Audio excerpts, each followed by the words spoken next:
polar bonds were polar because the electronegativity of the two atoms is different. And what that means is one of the atoms will get a greater share of the electron pair time spent than the other. And you might think that any molecule that had polar bonds would automatically be a polar molecule. Well, that's our focus here. We want to learn to predict the polarity of molecules. After all, if you're a biology major, that's one of the critical features of biomolecules, whether or not they are polar and where the polarity is. It guides so many important things that it's critical for us to be able to deal with it. So I could quote somebody and say, polar bonds do not a polar molecule make. But no one ever actually said that. So I just want to give you an example or two. And let's look at carbon dioxide. Carbon dioxide is something we looked at back when we were discussing AX2 cases. And what we said about it was that the center carbon has two electron groups around it. Therefore, it's an AX2 case, and it has a linear backbone. Now, the consideration of the electronegativities of carbon and oxygen show that each one of these bonds is going to be a polar bond. And the oxygen is on the arrow end of the polar arrow, or if we were writing deltas here, the oxygen would be delta minus, and the carbon would be delta plus, and then delta minus over here.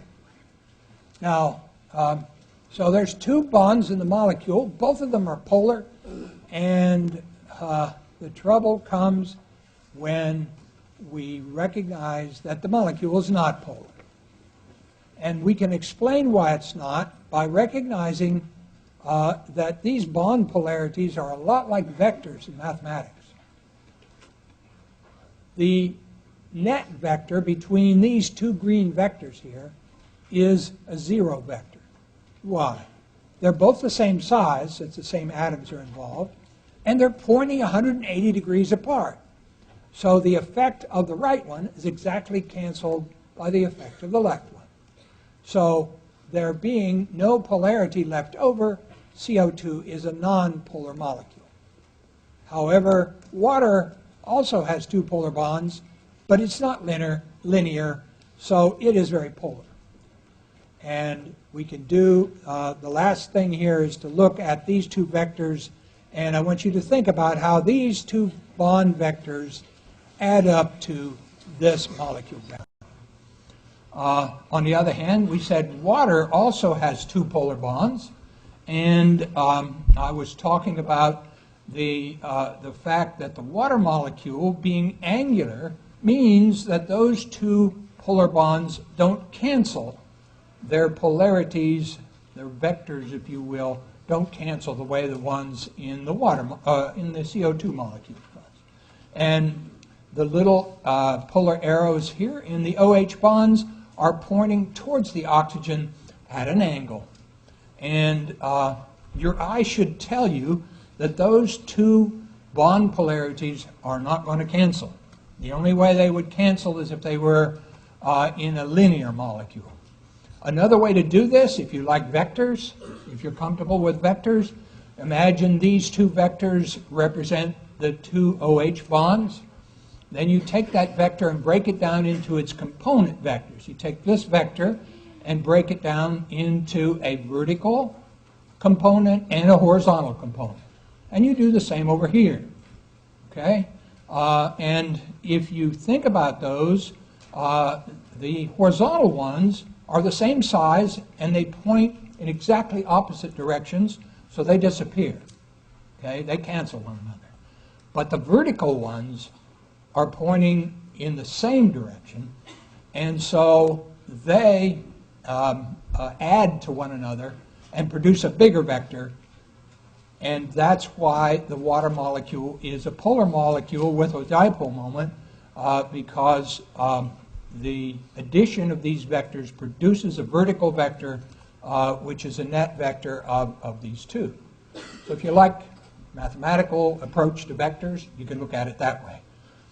From the chemical point of view, what this means is the top of the water molecule where these lone pairs are, and where that arrow is pointing, is going to be more negative than the bottom part where the hydrogen atoms are. So the electron density distribution is greater up here and less down there.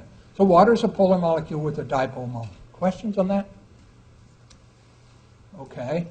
Now if you learned the shape classes, molecules that have all the same atom attached to a center atom, their polarity can be determined by their shape class as well. It works like this. I gave you a table on this slide to show you by shape class which ones are nonpolar, they're given in blue, and which ones are polar, they're given in orange. And this only works if the X atoms are identical. So if there's 3 electron groups, we've pretty well worked over the case where there's 2 electron groups here. If there's 3 electron groups, AX3 is nonpolar because it's a trigonal molecule and the bond vectors cancel one another. AX2E, on the other hand, is polar. AX4 is polar. AX3E and AX2E2, this would be water, is polar.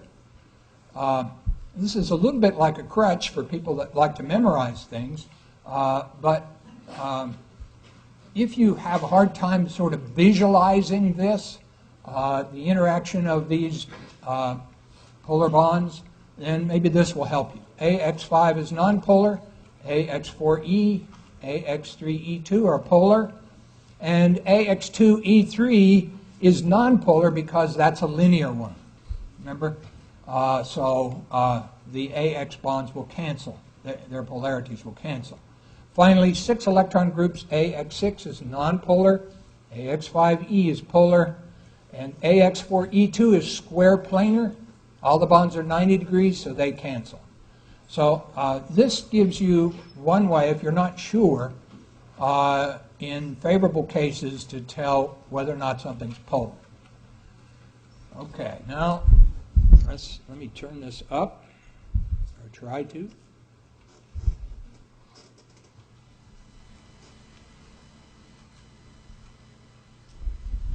I've got a video here that kind of illustrates molecular polarity. Let's see if it works. Got nothing. Okay, I'm going to narrate. We got a balloon, a regular balloon, rubbed on a piece of wool, which introduces a negative charge on the balloon. And that's water coming out of the burette. See it? And the water stream is attracted to the balloon. Why? Water molecules are not charged. So if you look at this, the water molecules align themselves so their positive end is next to the negative charge. And, of course, by Coulomb's law, they're attracted. And that's what causes the stream to bend over. Okay? Questions on that? All right. Now, not having any sound here is not going to be a very good thing.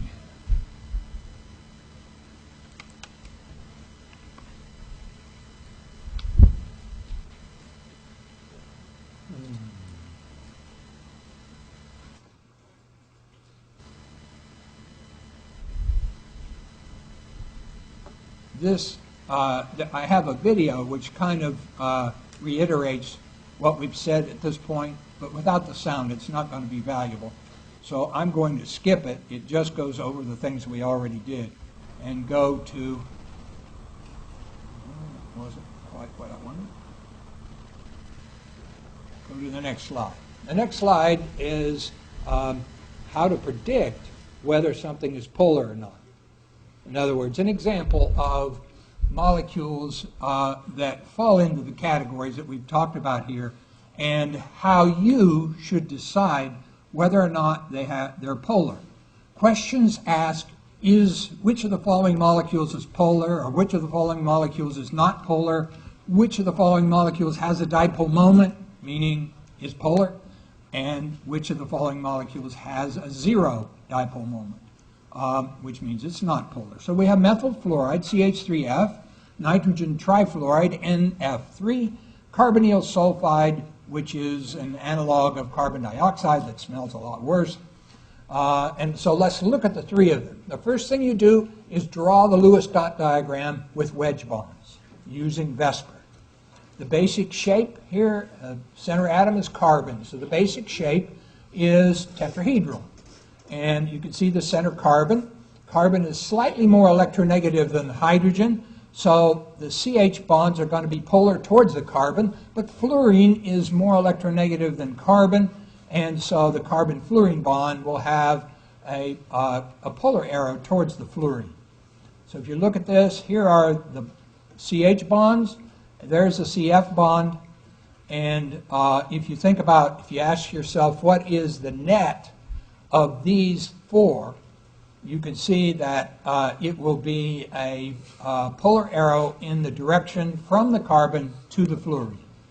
If you take apart each one of these bonds into its component vectors, you'll end up with small vertical vectors, all of which add up to give you a big polar arrow here. Can you see that? Does it make sense to you? Questions about it? Usually your eye is a very good judge of this. Yes, go ahead. So the bond vectors are determined by lower electronegativity to higher electronegativity? Can be either way. Electronegativity difference determines how big the bond arrow, the polar arrow is, and which one is larger determines which side, which end the head is on. Right, so theoretically, if hydrogen was more electronegative than carbon, the bond vectors would be pointing the other direction. Yeah, that's correct. In fact, the next example that we have here, NF3, has that kind of situation in that fluorine is more electronegative than nitrogen, and because of that, the bond vectors go N to F. And then if you think about what the net vector of those three will be, it will be one heading towards the South Pole from nitrogen here, and it'll look something like that. So it's a net vector of 3 NF. Downward looking vectors is a big one in the middle. So NF3 is a polar molecule, and it has a dipole moment. Okay? Dipole moment of 0 means the polarity is balanced perfectly like CO2.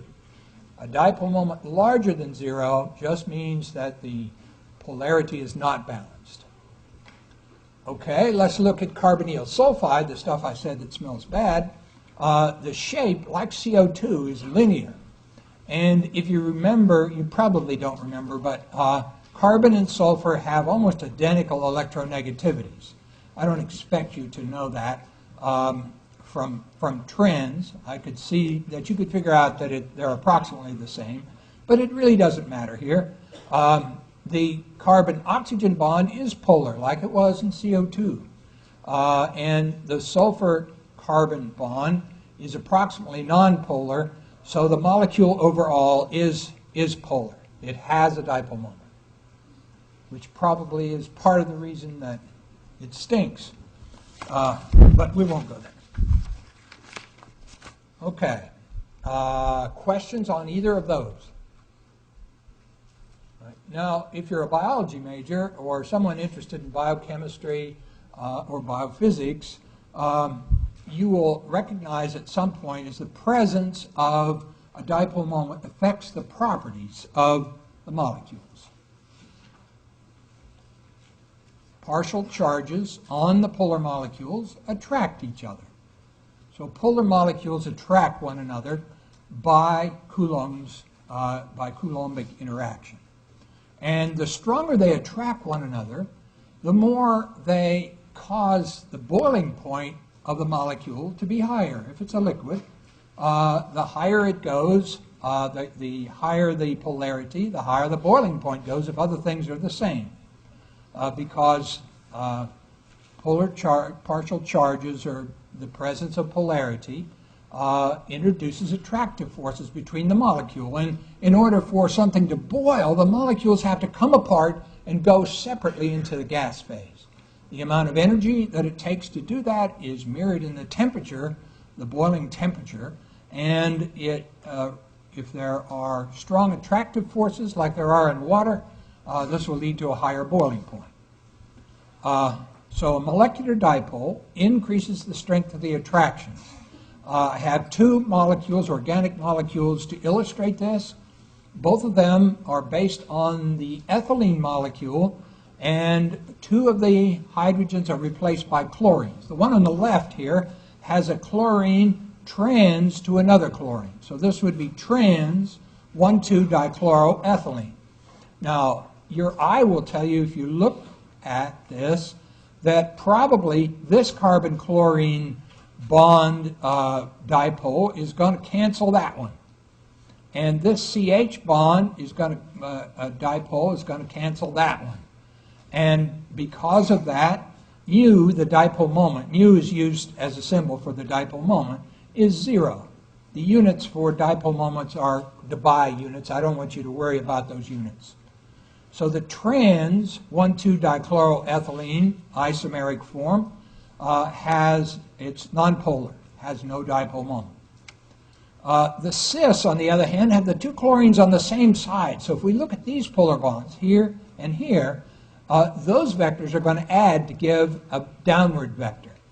The CH bonds are, as we saw before, vectors heading from the hydrogen to the carbon, and they will also add and give one down. And so the net vector here is a substantial 1.9 Debye. Dipole moments range from 0 for nonpolar molecules up to about 5 or 6 for very polar molecules. Here is a three-dimensional picture of the trans case, and I hope that it gives you the idea that those bond vectors, this one cancels with that one, and this one cancels with that one. Whereas this one over here, the carbon chlorines are on the same side, and therefore their vectors add together to give a net vector in the downward direction. Now, if our theory is correct, what we've stated here, that these two ought to have different boiling points, even though they have the same formula. And in fact, the cis compound over here that we said was the more polar one has a boiling point 13 degrees Celsius higher than the trans. And the reason for that is the attraction of the polar molecules in this case that has to be overcome in order to convert them into the gas phase, to drive them into the gas phase. Questions on that? Okay. Now, to close out this chapter, I have a little exercise for us here. Okay? These are benzene derivatives. Benzene is C6H6. It consists of a hexagonal ring of carbons, and there is one substituent also on each carbon. So each carbon has 4 bonds. These corners, these spots on the flat ring are carbon atoms, abbreviated like organic chemists do it. So as we look at these things, if we want to know which one has the higher boiling point, first we notice that they have exactly the same formula. C6, H4, F2. C6, H1, 2, 3, 4, F1, 2.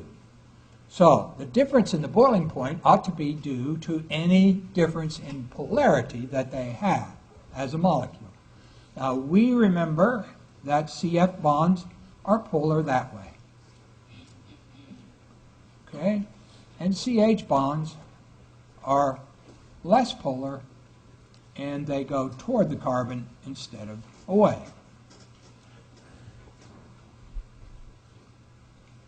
So I look at these and I see 4 inward vectors and 2 outward vectors. Over here on this side, I see two outward vectors, but they're directly across from one another. And I see four inward vectors, but again, they're directly across from one another. And I see, well, this is the third and the fourth one, they're directly across from one another. So what does your eye tell you about these two? Are either one of these polar? You think this one, the left-handed one, is polar? How many think polar?